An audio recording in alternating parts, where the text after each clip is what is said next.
Bismillahirrahmanirrahim. Assalamualaikum warahmatullahi wabarakatuh.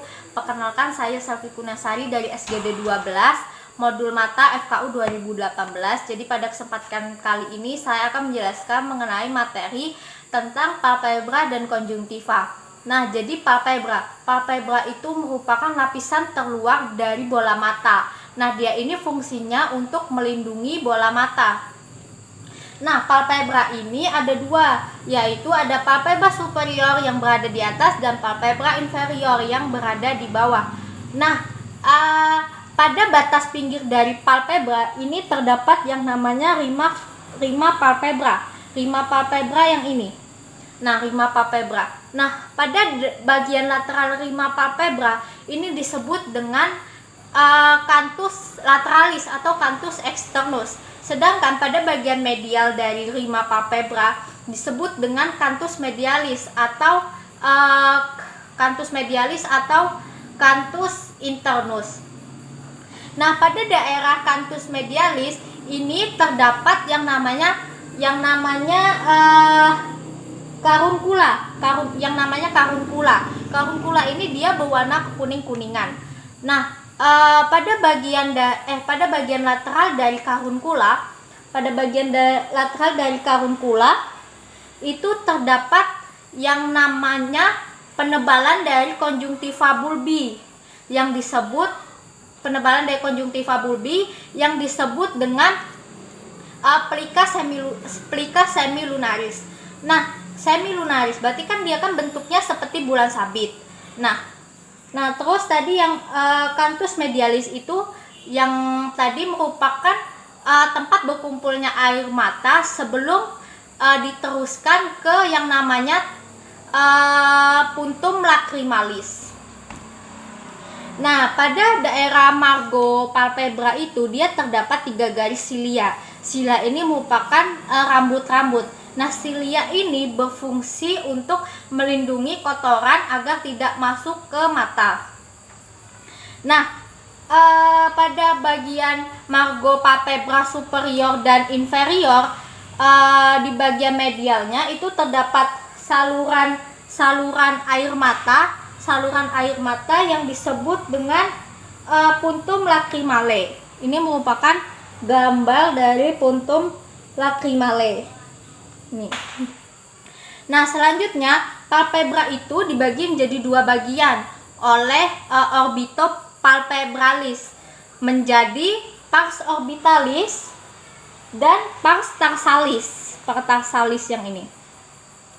Nah, selanjutnya untuk lapisan kulit yang melapisi dari palpebra ini dilapisi oleh lapisan kulit yang sangat tipis dan elastis, artinya lentur.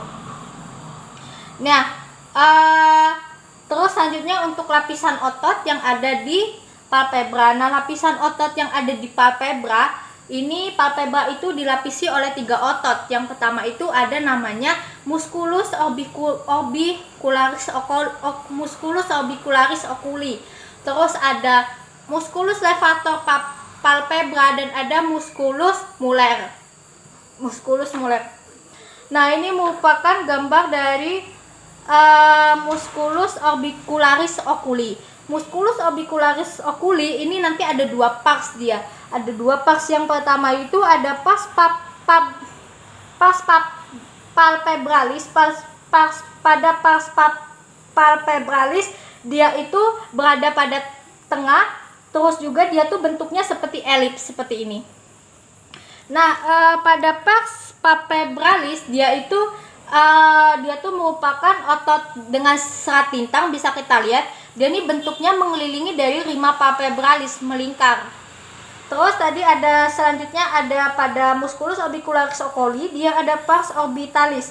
Pada orbitalis ini dia terletak lebih pinggir di bagian bawah ini, sama dia tuh bentuknya seperti cincin. Seperti itu. Selanjutnya selain dari musculus orbicularis oculi ada namanya musculus levator palpebra. Nah, ini merupakan gambar dari musculus levator labii superior.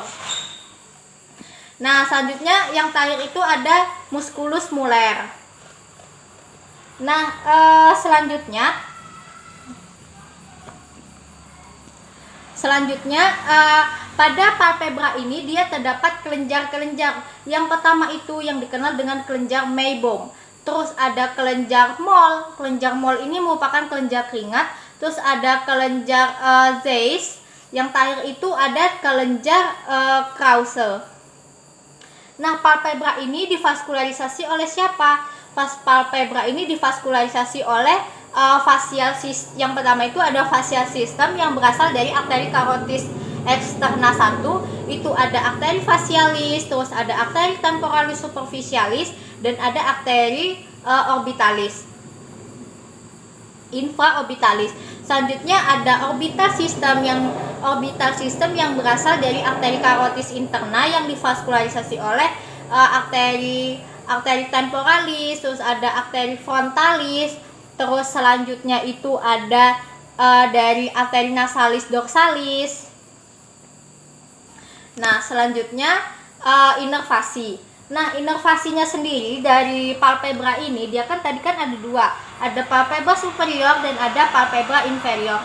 Nah, pada palpebra superior dia tuh diinervasi oleh nervus yang namanya nervus ophthalmicus atau saraf ophthalmicus pada bagian atas ini. Selanjutnya pada bagian palpebra inferior divaskularisasi oleh nervus maxillans.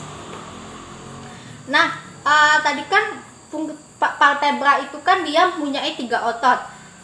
Fungsi dari palpebra sendiri kan merupakan bagian terluar dari bola mata yang berfungsi untuk melindungi bola mata serta menjaga agar kornea itu tetap bersih. Nah,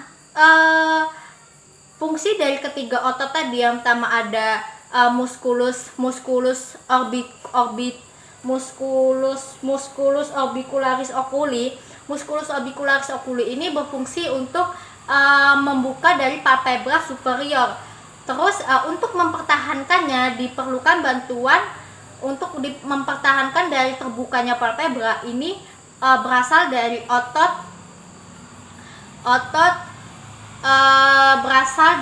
otot muler. Sedangkan otot muler seperti itu. Nah, selanjutnya saya berlanjut ke kelainan apabila terjadi kelainan pada palpebra. Yang pertama itu ada yang dinamakan dengan lagophthalmus. Lagophthalmus ini merupakan suatu kondisi di mana pasien itu tidak bisa menutup matanya secara sempurna. Selain lagophthalmus itu ada namanya ptosis. Kalau ptosis ini dia tuh seperti matanya itu mengantuk, jatuh. Terus ada namanya ekimosis. Ekimosis ini apabila terjadi perubahan pada kelopak mata diakibatkan oleh bisa terjadi karena trauma, benturan, kecelakaan seperti itu. Oke, selanjutnya saya beralih ke konjungtiva. Jadi konjungtiva ini merupakan gambaran dari lapisan dari konjungtiva. Nah, konjungtiva ini merupakan suatu lapisan yang sangat tipis dan transparan yang berfungsi untuk melindungi permukaan belakang dari palpebra. Nah, konjungtiva ini ada bagiannya.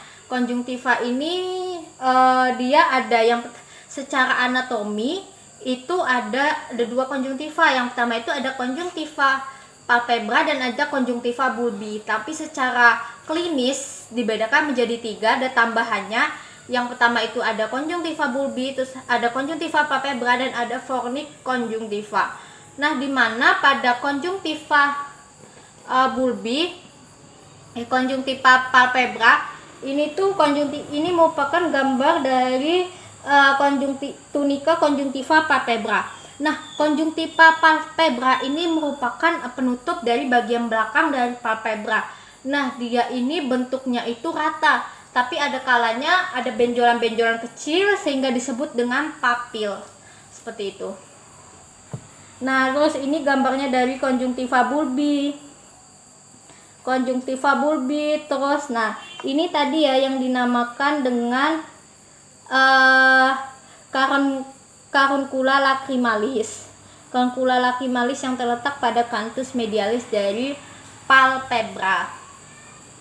Nah, selanjutnya untuk vaskularisasinya diinervasi oleh pada konjungtiva ini diinervasi oleh arteri konjungtiva posterior dan arteri arteri ciliaris yang anterior. Sedangkan untuk inervasinya, konjungtiva ini diinervasi oleh nervus 5. Nah, ini ya saya review lagi. Jadi tadi ini merupakan gambar dari karuncula lacrimalis. Nah, karuncula lacrimalis ini dia terletak pada canthus medialis. Jadi dia lebih ke arah medial. Sedangkan ini merupakan puntum lacrimalis. Puntum lacrimalis ini merupakan saluran untuk air mata keluar. Air mata yang dihasilkan oleh glandula lacrimalis. Terus ini merupakan tadi bagian dari konjungtiva, yaitu ada fornix konjungtiva. Terus ini ada tunika konjungtiva bulbi. Tadi kan ada 3, yang pertama itu ada konjungtiva palpebra, konjungtiva bulbi, dan ada fornix konjungtiva. Dia diinervasi oleh nervus 5 dan divaskularisasi oleh arteri konjungtivalis posterior dan arteri ciliaris yang anterior. Nah, ya alhamdulillahirrahmanirrahim. Sekian penjelasan dari saya. Mohon maaf apabila terjadi kesalahan dalam perkataan. Terima kasih. Wassalamualaikum warahmatullahi wabarakatuh.